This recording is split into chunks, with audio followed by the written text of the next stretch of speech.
Good evening, everyone. It's very risky to call all these preachers back to back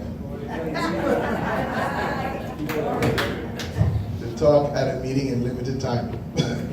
But I'm honored to be here. I want to thank Brother Faye for connecting me with this great movement. I want to say that this is a serious undertaking.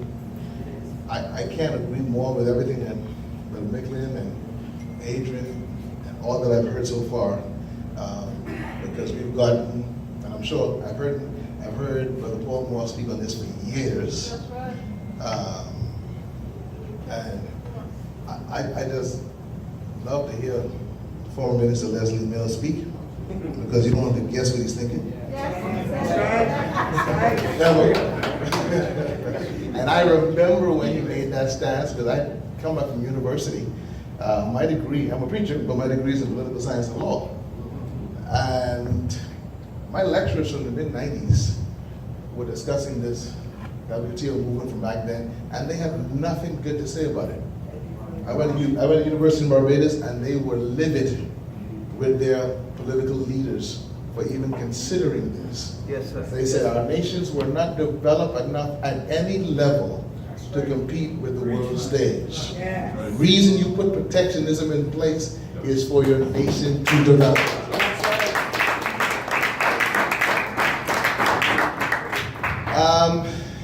A few years ago, I was in prayer, and I believe I heard the voice of God say to me to call a meeting to talk about certain national things. And I said, Lord, not me, I'm too young. I said, you got people that Dr. Miles Monroe for that.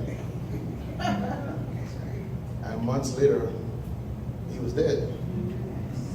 And I heard a voice say to me, what's your excuse now? And I'm not belittling that at all. I'm just saying that it was really a convergence of things that we're under a shift as a nation. There was something that Dr. Miles was saying before he died a lot when he spoke. He said the weapons of the past are no longer relevant for the fight we have to fight now. That's right.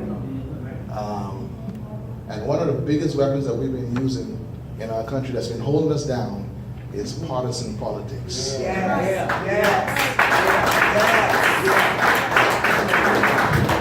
We are presently a nation under siege. This is no small thing. I have to talk about the weight of this. Pull my vest anytime you want to, and I'll start. Pull it right now.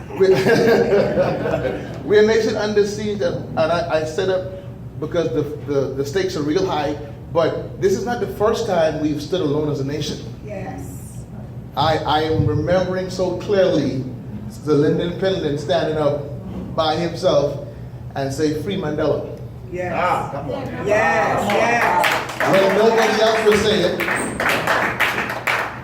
and the world listened. Yes. So what I'm saying is we get precedence, we can do it again. Yes. I said again, we can do it again.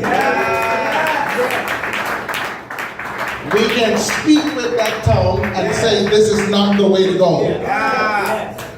We're a nation under siege. What are we under siege? Well, firstly and most importantly, we're under siege spiritually.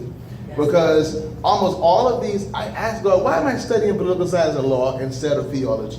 But as I sat in there, I began to understand that in order to be effective as a minister, you need to know and understand the systems of this world. Yes. And what you're fighting against. Yes. We're under siege spiritually and philosophically. Almost all of these trade agreements have an underpinning of attacking the spiritual and moral fabric of your nation. It's in small print, but it's very, very important. Yes.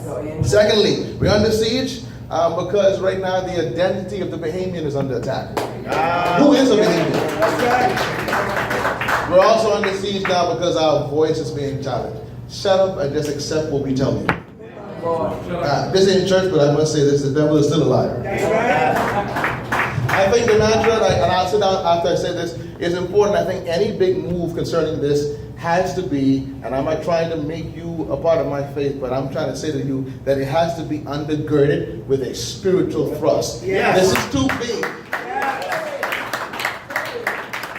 When all the world is signing on to something and you're saying it's wrong, you don't take that on in your own strength. No. No. You will be defeated. You will be crushed. All right? And this is very spiritual, but I won't go into that. Let me say this. Partisan politics for a long time has been a smokescreen. I wrote this down so I could be short. It has consistently confused the real issues at hand, mainly causing us to be polarized and divided. As such, we have consistently fought each other on trivial matters, while high-level crookedness occurs under the radar.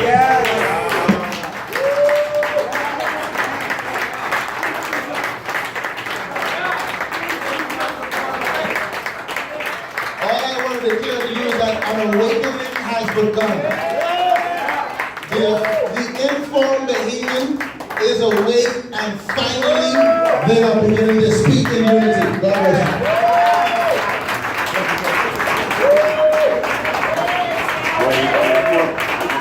Come on, no retreat, no surrender.